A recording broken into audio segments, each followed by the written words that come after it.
So I'm doing some setup for one of the great battles of Alexander. This is a set that just came out, a reprint from GMT of one of the first of the Great Battles of History series. So this is Great Battles of Alexander, the Macedonian Art of War, and I'm currently looking at this scenario here, Crocus Fields, 352 BC, although the notes suggest that there's some dispute as to the exact year it took place. It could have been 352.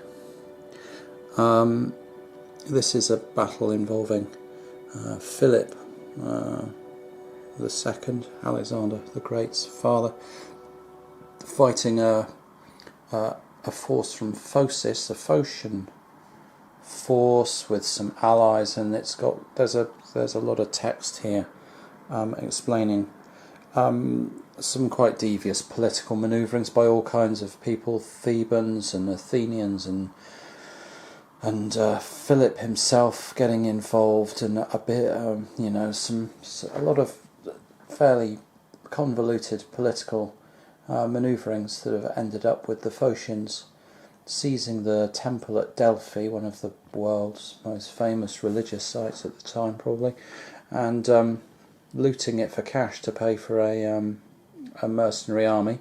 And this is the mercenary army here that they're bought along with some allies. Before I get into it, it's a free setup. I haven't set up the Macedonians yet. They'll be the red chaps here. They set up on that side of the board over there, anywhere north of hex row 29, so it'll be quite a distance away. There's 29, so it'll be quite a distance away from this line. It's, like I say, a free setup. The Phocian set up first and have to try and decide how they're going to essentially how they're going to cover up for a very significant weakness that they have, which is this. That is their only cavalry. Two units, roughly 1,000 cavalry. I mean, it's okay cavalry. It's not heavy, but it's not light either. Light cavalry is very well of marginal use, well, very specific uses for it, but it's not much good in battle. It's good for cutting people off and harassing. But anyway, they've got 1,000 line cavalry there, and that's it for cavalry. And so what they've got is a real problem in terms of trying to protect their flanks, because I was about to say Carthaginians, then totally wrong era, wrong war. The Macedonians under Philip are going to have something like 3,500 cavalry, maybe I think 7 units, 5 heavies and 2 lights. So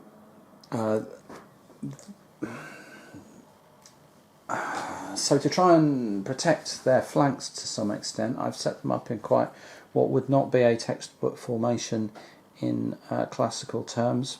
This would be a more typical formation in classical terms, big long lines of heavy infantry facing off each other down the centre, and then some forces stationed out on either flank, as you can see there for the Phocians on this map, these double-sized heavy infantry units, and some forces on the flank, and the mirrored by the Macedonians there. The trouble with this is that these flanks aren't going to hold. They're going to get overrun by what the Macedonians can bring to bear. I've checked it out. I've played this scenario once, and it did get overrun. I protected one of my flanks with all this medium infantry and some light infantry on the wide side of the board over here, and it got just decimated because the Macedonians can throw too much stuff at it. So instead what we're going for is something slightly different here. We've got a load of skirmishers out front. We do have an advantage in skirmishers, but that isn't a significant advantage. You'd much rather have massive superiority in cavalry than skirmishers, let's put it like that. But the Phocians have set up in this kind of echelon formation, so they're essentially kind of refusing this flank, and they're going to try and attack down this left side here into this space here, and perhaps we'll end up swinging around to our right, depending on how the Macedonians set up. So this very short flank here is very strongly defended. We've got all our medium infantry. That's the best we can muster besides our heavies, and some light infantry screen in front of it. We've got quite a nice set of archers there and some slingers there as well, and then the best of our infantry here, which is troop quality 7 and 8 there, 7 there, 7 there. That's our sort of strike force, and then a refused flank here of our 6 strength infantry down here. And then I've set up a kind of these are sort of blockers more than defenders. You expect them to get swept aside, but then to put some more in their way, and then the cavalry at the back, hoping to, from where they can seek advantages against things that might engage this light infantry. And of course the idea of this echelon is that anything that comes in here, for example, and hits this in the flank, then gets taken itself by these guys. So echelon with this edition of the rules is quite effective, because you can't benefit from flank or rear attacks if you yourself have something in your flank or rear. So something here attacking into the flank of that heavy infantry. If I were to grab another unit just to illustrate, if I grab this Peltast and put him here, for example, well, that would be where am I? There. This Peltast attacking in here, that would be a flank attack into this heavy infantry unit. But then this guy, this guy only has to move in here, and he is attacking the flank of the Peltast, and suddenly the Peltast does not get any advantage from that at all. So you can defend. You can defend the flanks of units in front of you quite effectively in this, and that's what the Phocians are hoping to do. So that's their setup, and now I am going to have a think about what the Macedonians want to do in response. So you can see from all those red counters there that I've now got the Macedonians on the map here, the Great Battles of Alexander. This is Crocus Fields. A second playing of it. I'm enjoying this so much that I don't mind playing things a second time, and it's really, I played the first battle in this set. Which one's that? Aragon Valley. I played that twice. One time a convincing win for the Illyrians, and one time a convincing win for the Macedonians. So I'm interested to see whether this is swings and changes as much as well. There certainly do seem to be sort of key moments where a leader fails a momentum, or fails to trump in on a momentum and loses all their activations, and those can really, really hurt you. It seems it's very plausible and also extremely entertaining. There's something very visual about this system where, as I pan out there, you can just see the position. Never mind what all the stats are and what all the markers are. You can just see the lie of the armies. Anyway, so here at Crocus Fields, I'm trying not to get the glare off the light, but you can see I moved this blue Phocian army. I centred it on the map. I did a little bit of reading about the battle, and it took place on an enormous plain, so enormous that historians can't actually identify quite where this took place. As such, it didn't seem acceptable to me to be able to use the map edge to protect a flank. Had this been a river or the sea or some cliffs or whatever, then fine. But if it's all just one huge plain, that doesn't seem reasonable. So I centred the Phocian army on the map, and then started putting down some Macedonians who have loaded this side there with the front units. There are peltasts. That's kind of slightly heavier light infantry. It's light infantry, but just a little bit light infantry plus, let's say. And then they've got about 1,500 to 1,600 heavy cavalry behind them.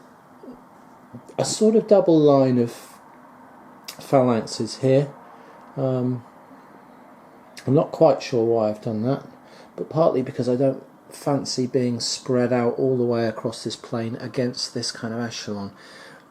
If something routs or something goes wrong or some flank gets turned, having these sort of second line seems like they can, you know, swing out and protect a flank or fill in a hole in the line if something routs, and there's space for things to route through. So I'm kind of intrigued by that plan. Then coming along here, they've got their hyperspists, which is some heavy infantry not in the double unit format there, some light cavalry there, and then more phalanxes here, and their weaker Greek hoplite allies, which is only, it's upside down, but you can see it's size 10. That 5 in the black box, the white 5 in the black box, that's their troop quality. So this stuff's their poorest heavy infantry. Most of their phalanxes are 7s. So that's stuck out there guarding the wing, and then they've gone for this sort of slightly double depth arrangement to give themselves a bit more flexibility.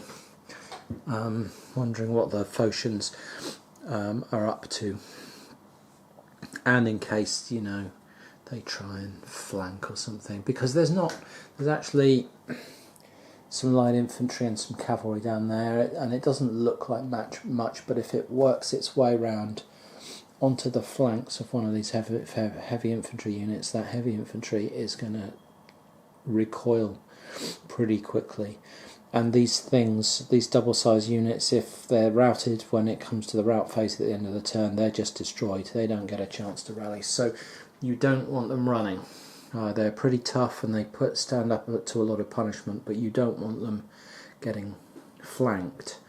And so I'm a little bit wary that the Macedonians have a sort of slight qualitative advantage here, but they've got fewer numbers in terms of counters to protect the flanks of all their heavy infantry. So they've just got to be careful not to get turned, and that's what the sort of setup's aiming to achieve.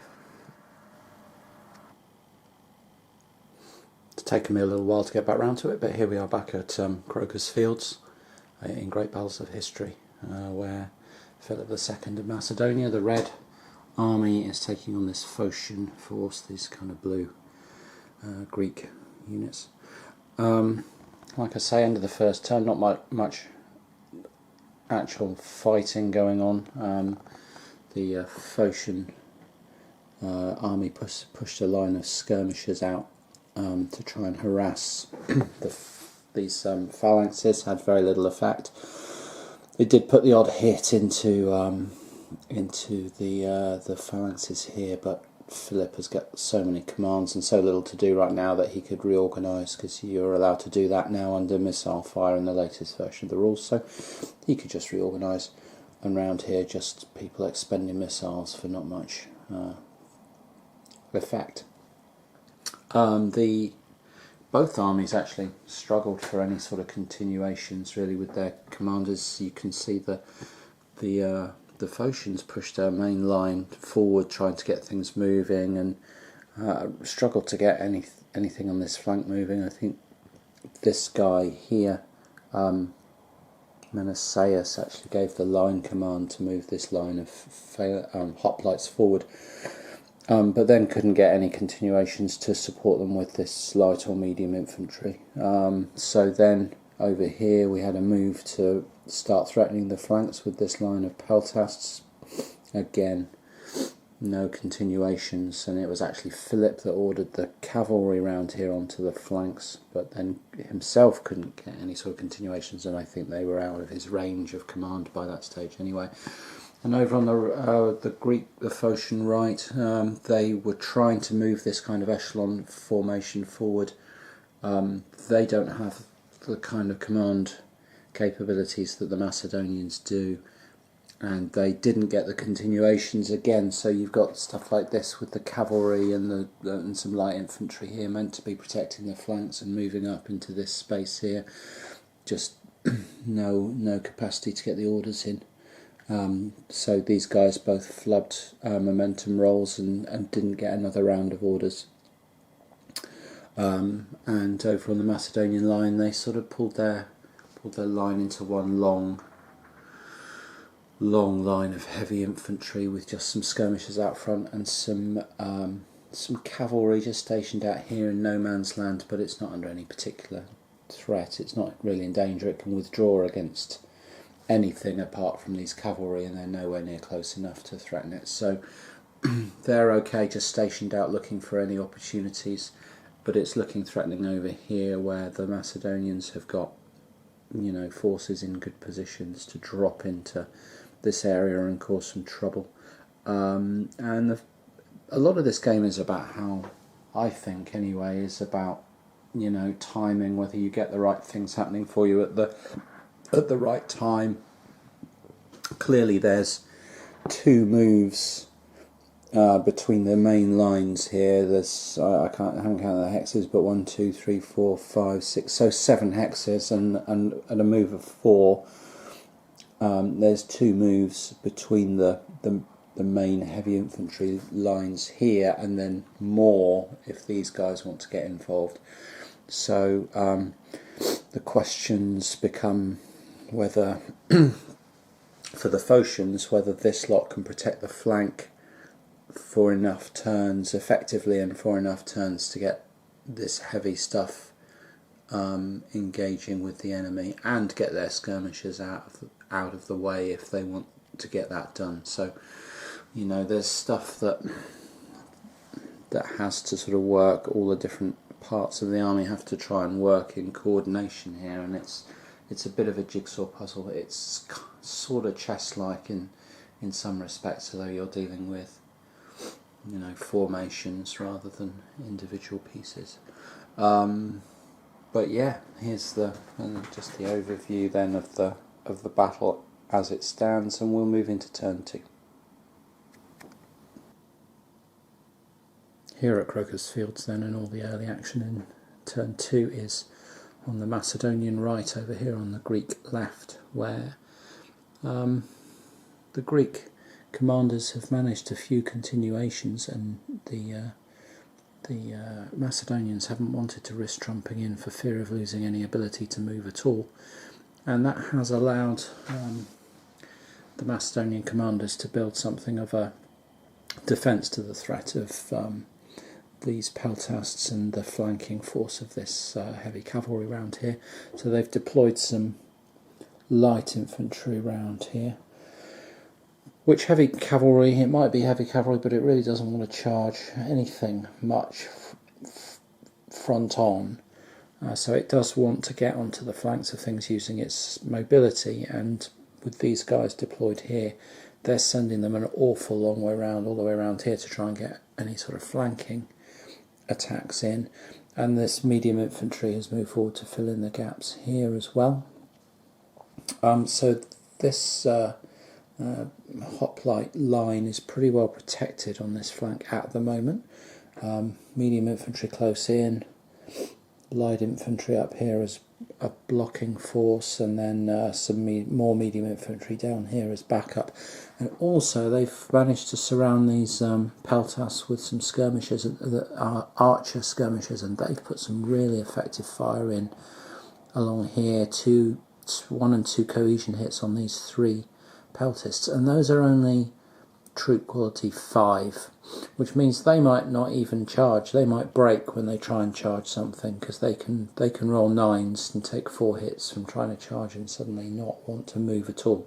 So that will be delaying them as well. They can either try and reform, which takes a lot of orders, or they can move forward and accept the damage. But that's effective work by those skirmishers, far more so than over here on the heavy infantry. And so, as the Greek player, I'm quite comfortable now with the position that we've managed to establish on this left-hand side. And as the Macedonians looking to exploit a cavalry advantage, I'm looking at this not so happy at how things are developing and how effectively the Greeks have got into position. Nothing else has happened anywhere else yet. So this ragtag sort of position down here isn't great for the Greeks, but this is solid right now.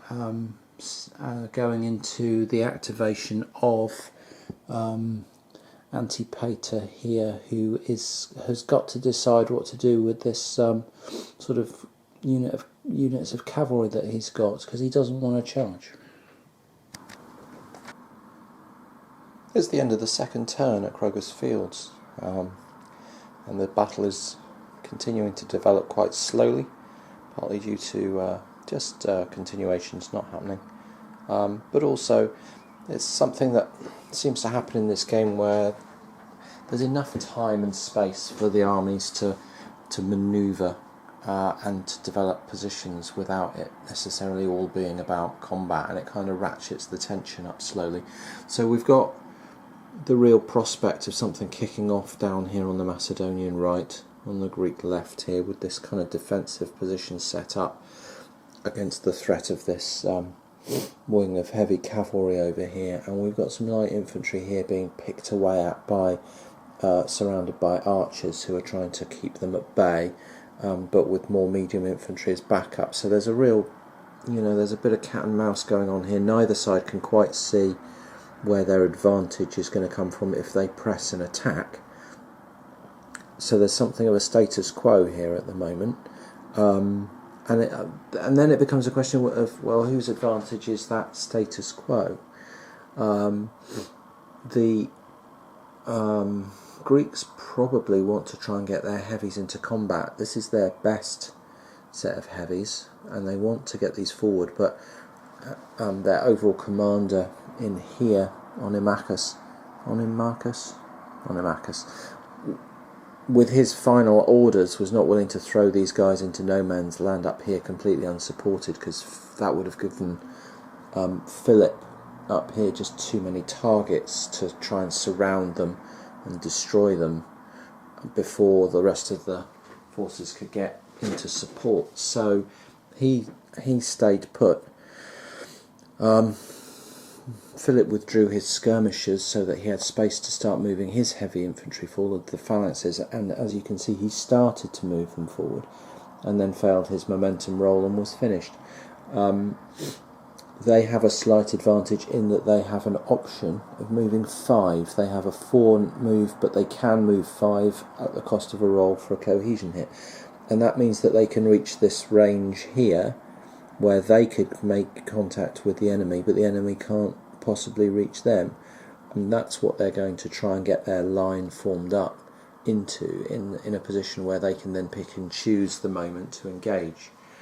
So that's what Philip's aiming to do, and Onimakis down here wants to keep trying to slide forward so that he has the flanking support to move his heavy infantry up, because at the moment this flank is being dominated by these Macedonian forces.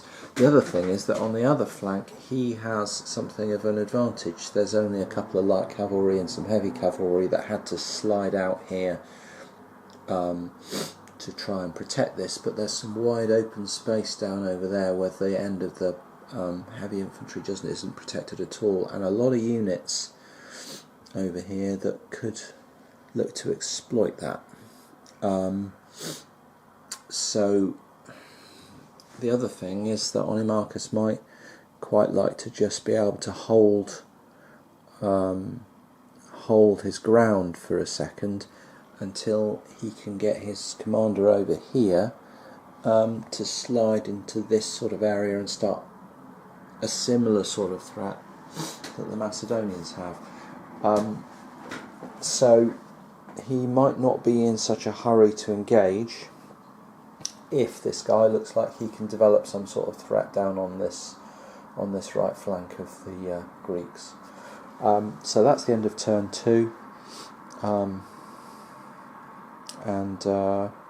Yeah, it's always I really like this system. Great Battles of History. It just certainly these ancient games. I played a bit of SPQR and now this, and they just there's just a lovely feeling, and like I say, of the tension slowly ratcheting up before you hit some sort of decisive clash, and it's just really intriguing and fires the imagination to watch these armies just unfold into these kind of patterns. It's just, yeah, really beautiful to watch.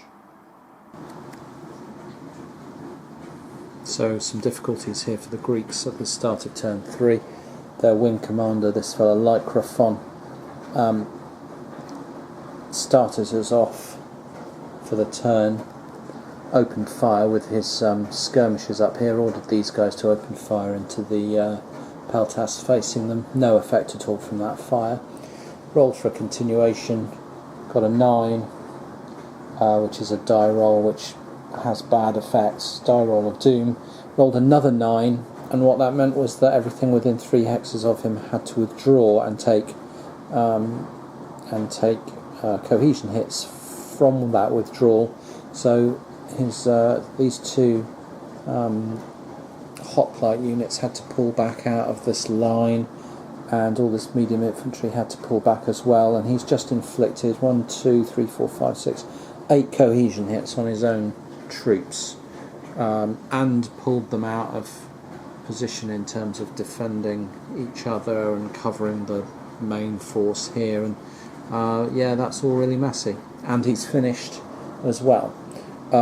So yeah, not a good start to the turn for the Greeks.